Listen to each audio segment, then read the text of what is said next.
Coach on the road once again, take you behind the scenes with the MLB stars of the game. I'm over here in the Kansas City Royals locker room, and I got the man here. I'm going to let him introduce himself to my audience.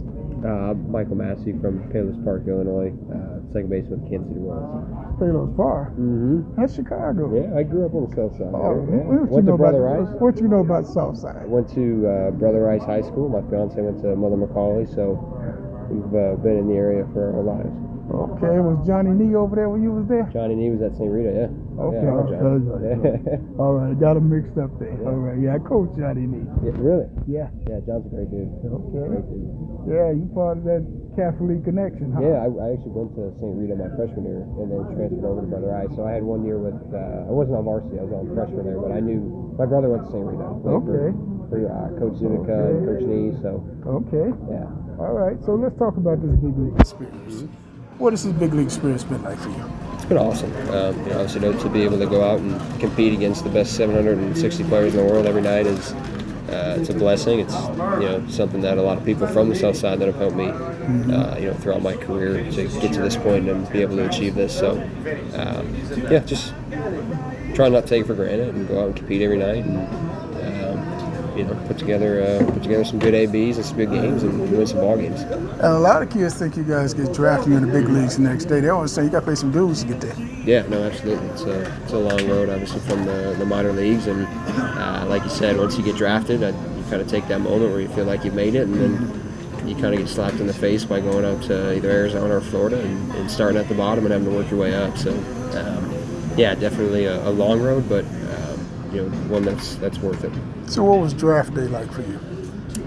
I was back home in Palos at my house, and just my family and I, and just watching the computer and the laptop. I wasn't a day one guy, so we were watching as they were flying through the picks. And you were one of them I got paid right guys. Yeah, in the middle.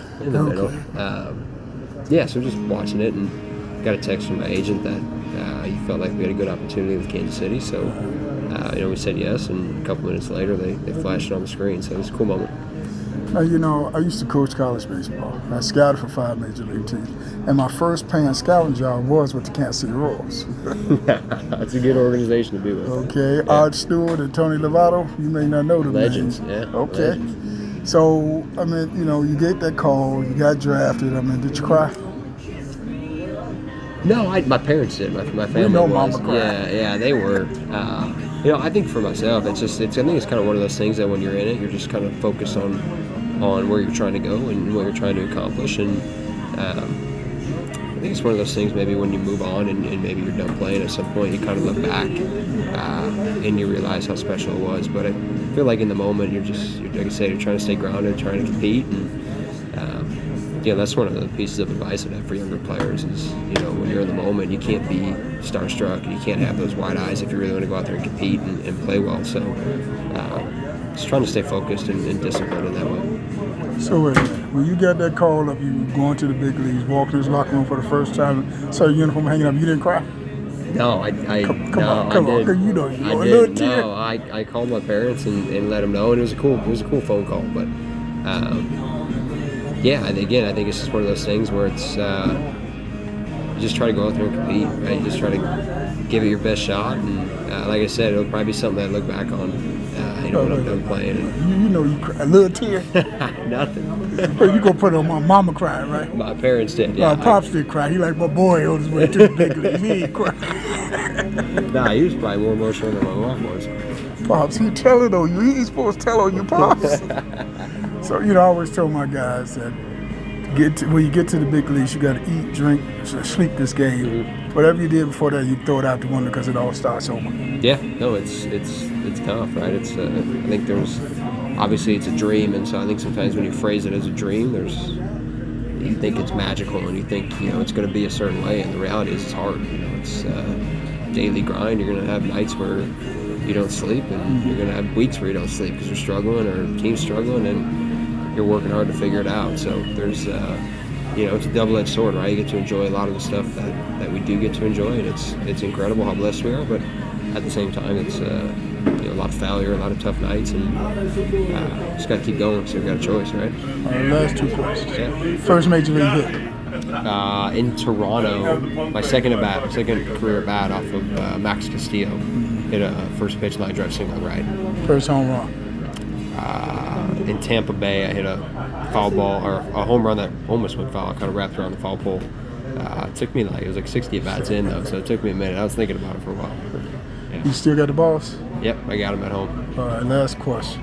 Looking at your locker, you got number 19. I mean, how you wind up with number 19? Honestly, when I got called up to Toronto for my debut, it was just the number they gave me, and I was expecting 81, but yeah, I saw 19, so haven't changed it since. So you the man. I'll let you say that. Coach with the man. Appreciate it. Appreciate it, Coach. Thank you. Thanks a lot.